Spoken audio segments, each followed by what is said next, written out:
How you doing there? Welcome back to Babble on Talmud. Today we're studying Daf Kuf, Daf 100 of Masechta Chullin. Friends, on Daf Kuf, we complete the Mishnah that we began a few days ago about Ta'arovos, about Nosein Tam, Min Bimino, Min Shenuino, etc., all that stuff. We are going to wrap that up today, and I'm really just going to get up to the new Mishnah, and then we're going to hold it there. So I'm not anticipating a particularly large daf today. Two topics, two sections on today's daf. The first one being limitations of Bitul Berov. That is an interesting discussion related to Gid Anoshe and other things that get mixed into mixtures, as we'll see, but interesting topic there. And secondly, when neveilah falls into a pot of meat, that is going to be a little bit of a discussion, but not a particularly long discussion. Interestingly, the daf ends with the concept of min v'mino v'davar acher. Min v'mino v'davar acher. Does that ring a bell with any chevra at the Babble on Talmud? Min v'mino v'davar acher. The longest daf ever in Babble on Talmud history, out of more than 2,400 dafs, there is one that stands out, and that is Daf Chof Gimel of Masechta Menachos, an hour and 49 minutes. Almost 2 hours of listening to some guy babbling. That was a difficult daf. Min v'mino v'davar acher, but this is a much more simple version of that concept. Over there, I think we had all sorts of complicated things going on. We had to figure out what was being mevatel what, and that was the first time we really did a deep dive into logs and isarons to figure out just how big they were, and al kopanim. I don't anticipate an hour and 49 minute daf today, particularly because in an hour and 49 minutes is basically Shabbos already. So, Cheve, come join me. Let's have a great time studying Daf Kuf, Daf 100. We made it to Daf 100 of Masechta Chullin. Friends, we begin Daf Tzadi Tes Omid Beis all the way at the bottom. Gid Anoshe and his bashal, we learned about in our Mishnah that if you have a Gid Anoshe, so we talked about if you had a Gid Anoshe that falls into a mixture of other Gid Hanoshes. And not other gidim, other sinews. So you have a whole bunch of sinews, and in the bunch of sinews is one gid hanoshe. So he said, if you can identify it, so push it, remove it from the mixture so that it's gone. You won't be eating any gid hanoshe. Now there's just the question of flavor. And we said if it's no sin time, if you can taste it, it's a problem. If not, not.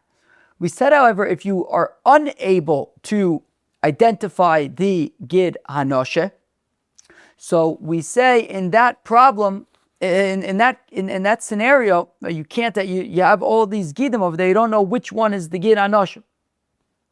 So in that case, even if there's no issue of tam, right? It's boto b'shishim. There's no issue of tam, but nonetheless, there's going to be an issue of eating the gid anoshe. But why don't we say, right? Because the gid anoshe is in there, and any bite you take, you might be biting into the gid anoshe. But why don't we simply say it's botel berov?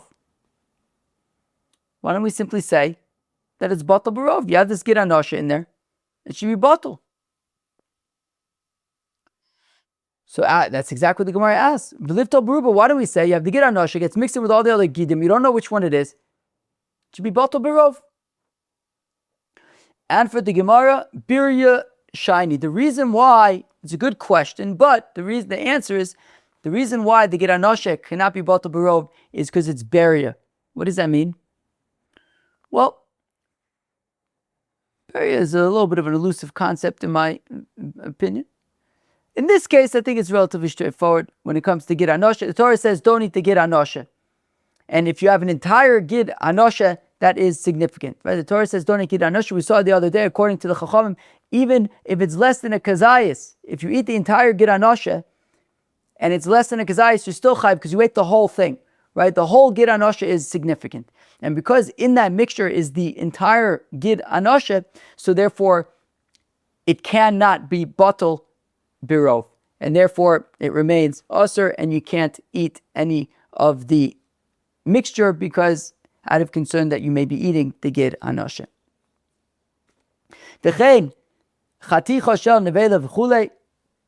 The Mishnah had said, and similarly, if you have this play out with neveilah or with tamei fish, let's focus on neveilah.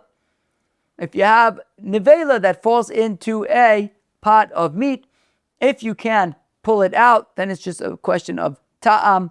If you don't know which one it is, so again, we say that you can't eat any of the meat, even if there's no issue of ta'am, you still can't eat any of the meat. V'tavtil biruba, but why don't we say Bitul birov, by the meat? We explained why you can't say that by ger anoshe. What about by neveilah? So let's say Bitul birov.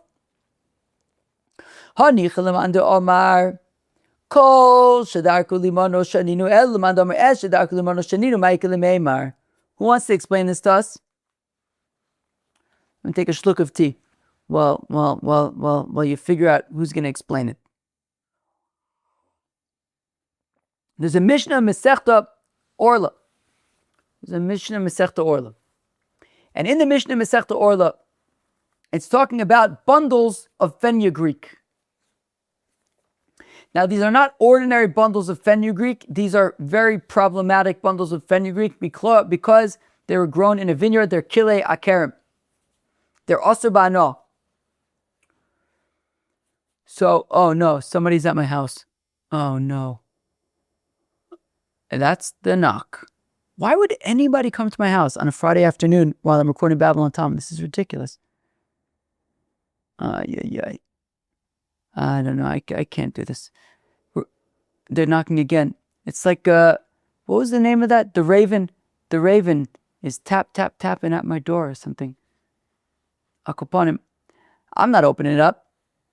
I think it might be my friend who I haven't seen in years. But it doesn't matter. You're my friends. You're more of my friends.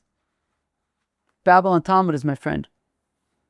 They'll have to send me a message. Oh, which reminds me. I need to, okay. We're going weiter. We're going weiter. It's Friday afternoon. This guy's going to have to figure out some other thing to do with his time. I'm not that interesting. Okay. Where are we? Right. Min bimino. Maybe he's going to look down here and catch me recording and ignoring him. Okay. Sheesh. Why does he knows I'm recording Babble on Talmud, obviously. And if I wasn't recording, I'd be preparing. Okay. So what are we talking about over here? We're talking about, let me turn off the camera and refocus. Wow, that was such a distraction. Right, we're talking about the Mishnah in Orla, right? And in the Mishnah in Orla, we're talking about our bundles of fenugreek. Now, these are not ordinary bundles of fenugreek. They are kilei akerim bundles of fenugreek. And therefore, they are asur ba'ano. So what do you have to do? I think this is what I was up to when I saw somebody coming to my door. Hopefully I could focus. So what do you have to do? You have to burn them. That's what you have to do. They're asur ba'ano. What are you going to do with them? There's literally nothing you can do with them. You have to burn them. Now, what happens if these bundles of fenugreek get mixed together with other bundles of fenugreek and you cannot discern them? You don't know which are the kilei akerim ones and which ones are the mutter ones. So says Reb Meir. Reb Meir's shita is you got to burn them all. You got to burn all of the bundles of fenugreek. And the Mishnah says that the reason is because, says Reb Meir, es shedarka limonos, that if you have something that is sold by number, it is significant. And therefore, if it is significant, it can't be Bitul birov, and that is also, well, okay, fine. So that makes it significant. So now, what does es shedarka limonos mean? It means something that's sold by the number. For example, I went to Shuk Machne Yehuda earlier today, and they sell pitas in Shuk Machne Yehuda. And the way that they sell pitas is that they take 5 pitas and they put them in a bag, and there's lots of bags with depends what kind of pitas you get. Let's say 10 pitas in a bag. So there's lots of bags.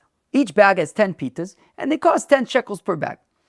So you buy per bag. So you buy one bag, 2 bags, 3 bags, whatever it is bought by the number. That's how they're sold. They're sold in number. The same thing with the bundles of fenugreek. These are things that are sold by number. Things that are sold by number. Es shedarku limanos. Things that are counted are significant and can't be batul b'rov. That's the opinion of Reb Meir, and that's why he says that if the bundles of fenugreek get mixed together with other bundles of fenugreek, you gotta burn all the fenugreek, because es shedarko limanos is considered chashuv and can't be batul. There is, however, a different perspective on this, and that is kol shedarko limanos. What kol shedarko limanos means is that even things that are not exclusively counted, but are even sometimes counted, for example, pieces of meat, right? While pieces of meat are often not necessarily counted by the piece, you might, let's say, buy in the store by the kilo or something like that, but you could also count meat. For example, if you have people coming and you want to make sure you have enough steaks for everybody, so you're going to count how many steaks do you have. So meat is not something that is exclusively counted, but it is also counted, and that would be called kol shedarko limanos. Now, Reb Meir, who says es shedarko limanos, as we talked about from Masechta Orla, he would disagree and say kol shedarko limanos is not significant. It needs to be something that's exclusively counted. Something that is only sometimes counted is not considered significant enough. Now, with that introduction, let us have another look at our Gemara. V'tavtil beruba. So the question was, why isn't this neveilah, these pieces of meat that are neveilah? So why don't we say, if they get mixed into the rest of the kosher meat, let's say that they should be batul b'rov. So the Gemara says, well, Hani chalamanda omar kol shedarko limanos shaninu. According to the opinion who says kol shedarko limanos, even things that are sometimes counted are significant. Meat is sometimes counted. It is significant, and therefore it can't be batul b'rov. So to answer our question, why don't we just say that the neveilah is batul b'rov? Because it is sometimes counted and it is significant. But according to the opinion who says that only things that are exclusively counted, like bundles of fenugreeks or bags of pitas, those are significant. But pieces of meat that are only sometimes counted are not significant and would be batul b'rov in principle. So then why isn't the neveilah in our Mishnah batul b'rov? And for the Gemara, that it's different when it comes to pieces of meat, because meat is something that you would serve to guests. You would serve meat to guests. It is something that is significant enough that you would honor your guests with meat. And because it's something you would honor your guests with, it is significant. And because it's significant, it is not batul b'rov. So we said that by gid anoshe, it is not batul b'rov because it's beria. And when it comes to the neveilah, we also said that if you can't identify the neveilah, you can't eat any of it, because since neveilah is either you say kol shedarko limanos, or alternatively, even if you say es shedarko limanos, the fact of the matter is that neveilah, that meat, is something that you would honor your guests with, a steak or something like that, right? You would serve before your guests. Therefore, it is significant and it is not batul b'rov, says the Gemara utzricha.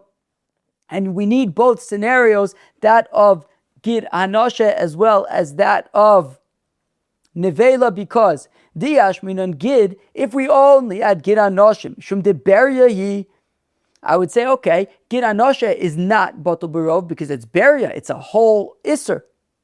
Aval chaticha, but a shtickle fleish, a little a piece of meat, emelo, I'll say that it is batul b'rov. V'yash minan chaticha, and if we say only that the piece of meat is not batul b'rov, that the neveilah is not batul b'rov, but we said because it's something that you would serve to your guests. Aval gid, but gid anoshe, no, I certainly hope you're not serving a gid anoshe to your guests. Not only is it also, I can't imagine it's particularly appetizing. Emalo, so I would say maybe the gid anoshe would be batul b'rov tzricha. Therefore, we need both scenarios. Gid anoshe is not batul b'rov because it's beria, and the neveilah is not batul b'rov because it is something that you would honor your guests with. Okay, I'm sorry for the distraction. I'm still distracted from somebody who dared to come and knock on my door. I'm still a little distracted, but I hope I managed to get my composure well enough to explain things well enough. And now we move on to the second and next section of today's daf, when neveilah falls into a pot of meat. Interesting discussion. Darash Rabba bar Chono Chaticha shel neveilah v'shel dog tamei, a piece of neveilah or tamei fish. Let's focus on neveilah. Eina oseres ad shetitin tam birotev v'kipa uva chatichos. To me, honestly, this sounds like what we kind of learned about the other day when we had said, what did we say the other day? We had said, so here we leave out kedera, which was anyways problematic.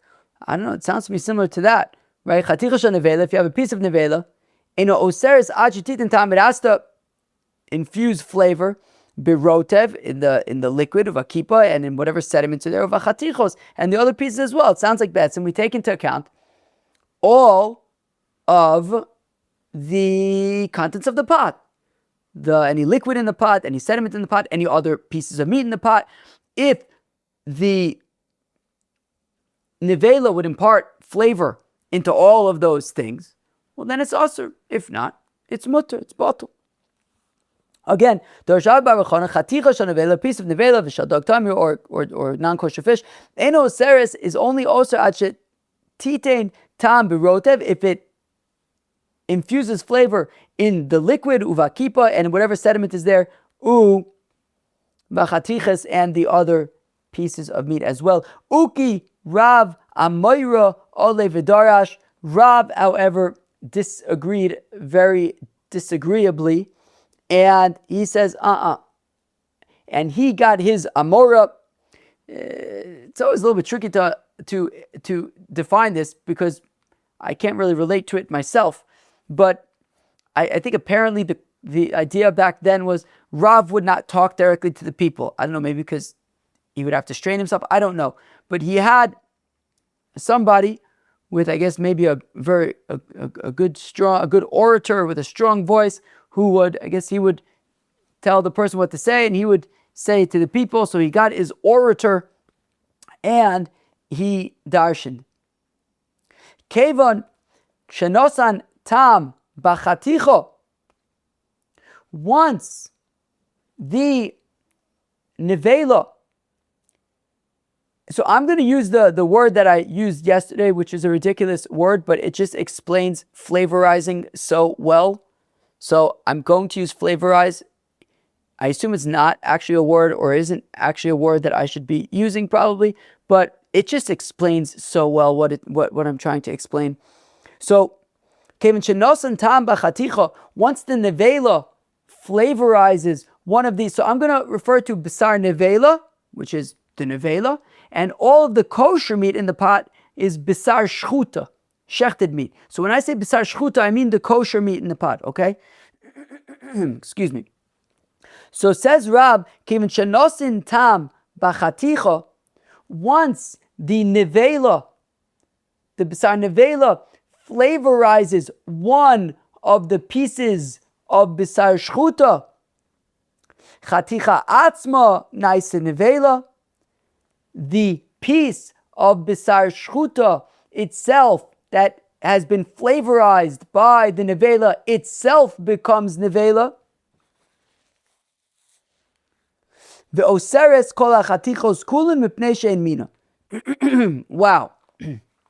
Wow. So first let's just say what we just read, and then we'll explain what we just read, and then we'll question what we just read, and we'll provide two answers to the questions on what we just read. What we just read is, Rab explains that when a piece, right, when Basar neveilah falls into a pot of Basar shchuta, and we're going to have to explain what this actually means. Our Rashi explains this after we explain it without Rashi. So when Basar neveilah falls into a pot of Basar shchuta, once the Basar neveilah flavorizes one piece of Basar shchuta, that flavorized piece of B'sar Shchuta itself becomes neveilah. And now one of the pieces of B'sar Shchuta is neveilah. And once that's the matzav, once that's the situation, the whole pot is osur, because at that point, for whatever reason, I don't know why, Rav is assuming like Rabbi Yehuda, who says, min bimino eino batil, that when you have min bimino, the same types, I don't care how much heter you have, it cannot be mevatel the isser. And once one of the pieces of B'sar Shchuta is itself neveilah, I don't care how many kosher pieces of B'sar Shchuta you have, it will not be mater the piece of B'sar Shchuta that is now neveilah. Let's read it again inside, and then we'll explain exactly what this means, Lefi Rashi. Again, Kiman Shenosan Tam B'chaticha, once the B'sar neveilah has flavorized one of the pieces of B'sar Shchuta, Chaticha Atzma Naisa neveilah, that piece of B'sar Shchuta becomes itself neveilah, and now Boseres Kol HaChatichos, all of the pieces of meat are now osur. Kulan mipnei shein mina, because it's all the same type, it's all B'sar Shchuta. I don't care how much kosher B'sar Shchuta you have, it will not be mevatel the B'sar Shchuta that is now neveilah. Okay. We're about to ask a question on that, but before we do, what does this look like? Says Rashi, what this means is that if you have initially just the B'sar neveilah and one piece of B'sar Shchuta in a pot, so you have a pot, you have one piece of B'sar neveilah, one piece of B'sar Shchuta, the B'sar neveilah is going to flavorize the B'sar Shchuta. And the B'sar Shchuta now becomes neveilah as well. And then, when you add in all of the other pieces of meat, I don't care how many other pieces of B'sar Shchuta you added, they will be unable to be mevatel this B'sar Shchuta that is now neveilah. Frag the Gemara, maybe you were thinking the same question. Who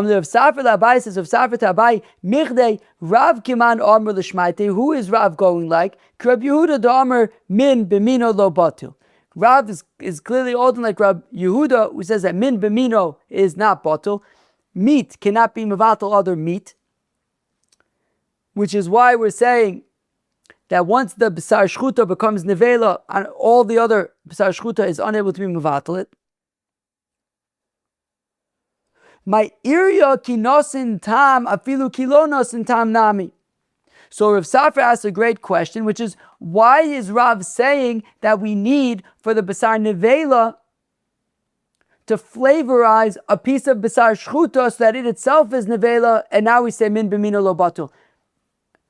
Forget about flavorizing the piece of B'sar Shchuta. Even without flavorizing any of the B'sar Shchuta, if you have, right, min b'mino lo batil, all of this other B'sar Shchuta, which is meat, cannot be mevatel the neveilah, which is also meat. So forget about the piece of B'sar Shchuta, which now becomes the flavorized and neveilah. Forget about that. The fact of the matter is, we're all talking about meat here, whether we're talking about neveilah meat, whether we're talking about Shchuta meat. When one piece of neveilah falls into a whole bunch of pieces of Shchuta, the fact of the matter is, if you say min b'mino lo batul, which is what Rab is saying, that neveilah cannot become batul, and all of the meat is asur. So why do we even need that middle step of one of the pieces of B'sar Shchuta to become a neveilah? Friends, what do you say? Omerlei, so Abaye responds to Rav Safra, Hochav ma'askinan b'shekadim v'silko. Okay. Abaye says that we're talking about a scenario where you removed already the B'sar neveilah. You already removed the B'sar neveilah. And since one of the pieces of B'sar Shchuta was flavorized by it, and it is now neveilah, and it remains with the rest of the meat, so the rest of the meat is unable to be mevatel that piece of B'sar Shchuta that is now neveilah. But without that piece of B'sar Shchuta having become neveilah, if simply the neveilah fell into the pot and then it was removed, well then as long as it's not no saint tam, it would be okay. But because one of the pieces of B'sar Shchuta was flavorized and became neveilah, well, all the other meat is unable to be mevatel it.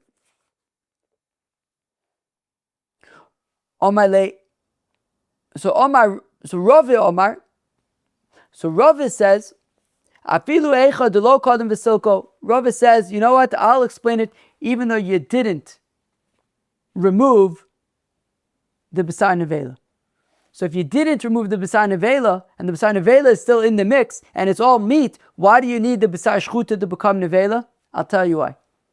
Because let's say the b'sar shchuta didn't first become neveilah. Let's say the b'sar shchuta didn't first become neveilah. So you have a whole bunch of b'sar shchuta, and a piece of b'sar neveilah falls in to the mix. So we wanted to say earlier that min b'mino lo batil, and all of the meat would be asur because of that piece of b'sar neveilah. Wrong. And that was the question. The question is, why do you need the piece of b'sar shchuta to become neveilah? Even without that, the fact of the matter is it's all meat.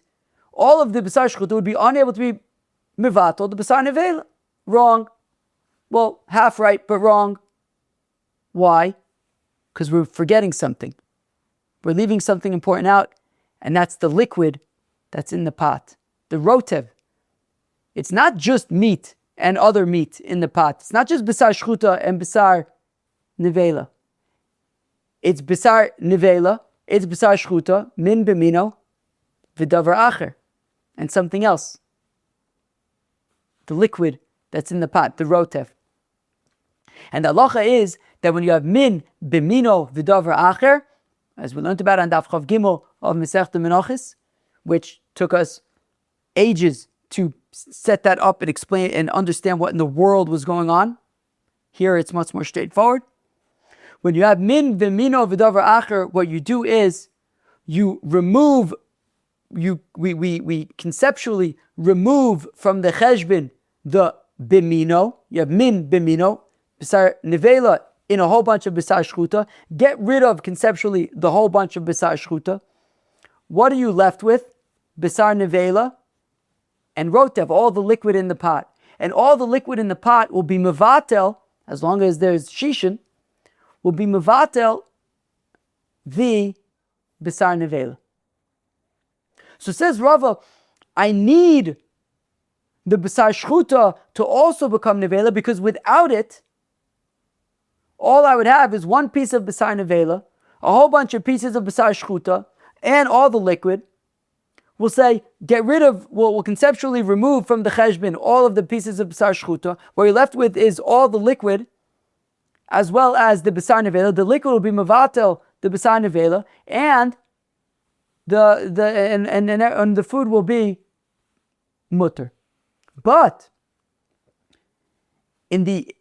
however, in a scenario where the b'sar neveilah was first flavorized a piece of b'sar shchuta, and now it's not just the b'sar neveilah, but that piece of b'sar shchuta is now also neveilah. You now have twice the amount of neveilah in the pot.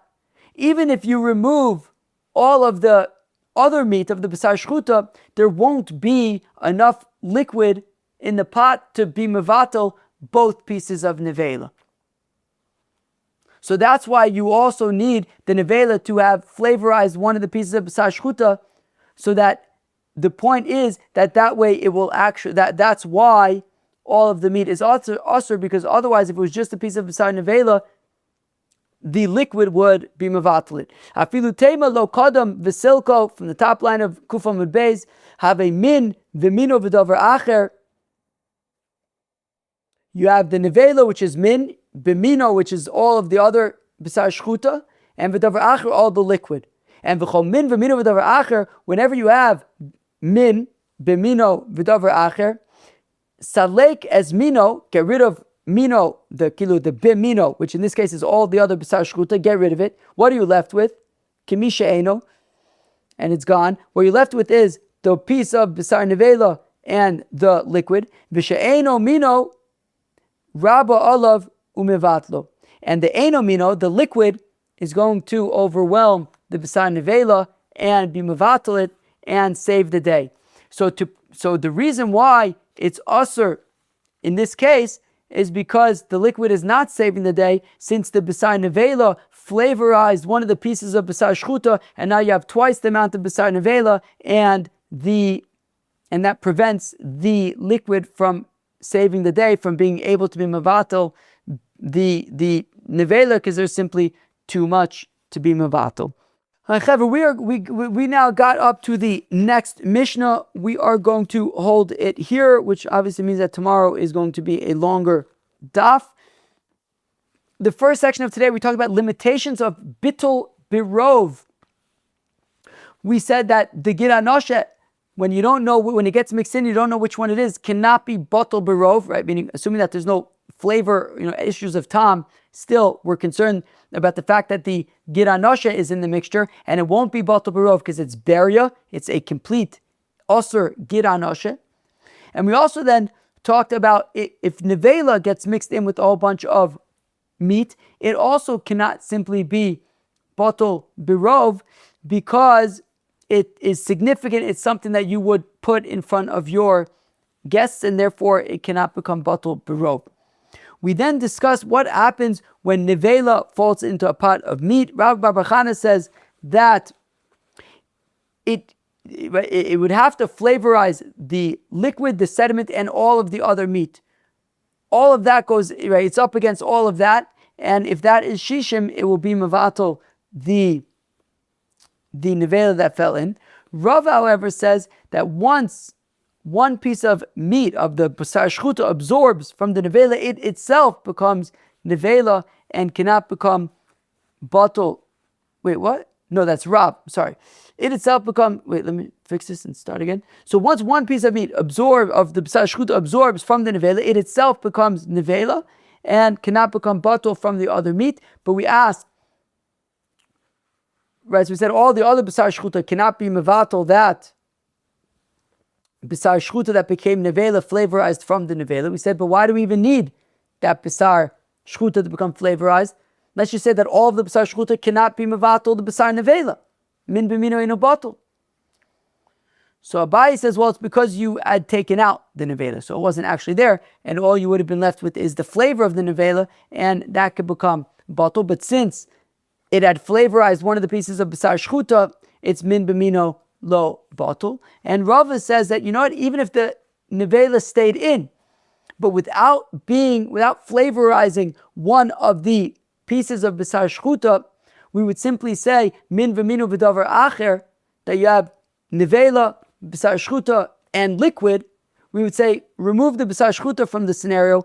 The liquid we'll consider like the liquid is mevatel the B'sar neveilah, and it will be allowed. The reason why it's not allowed, the reason why it's osir, is because the neveilah flavorized one of the pieces of B'sar shchuta, and now you have the neveilah and the new neveilah from the B'sar shchuta that was flavorized, and the liquid would be unable to be mevatel that, and that is why it's osir. Have a great day. I'll catch you tomorrow for the new Mishnah. Cheers.